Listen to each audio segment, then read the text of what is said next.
Hello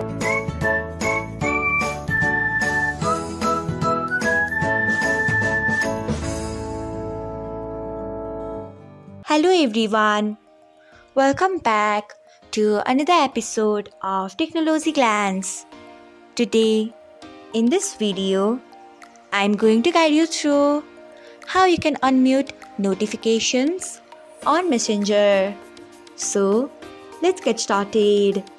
Firstly, open Messenger app in your device. Then tap on three lines icon. Next tap on settings. Then scroll until you find notifications and sounds. Next tap on net. Then you can see the option of muted. Turn on net by tapping on it. So this is how you can unmute notifications on Messenger. Thanks for watching. If you found this guide helpful, we would love it if you hit the thumbs up button below. We upload great new tech tutorials like this one every day. So do not forget to subscribe to our channel and hit the bell icon so that you'll never miss another update.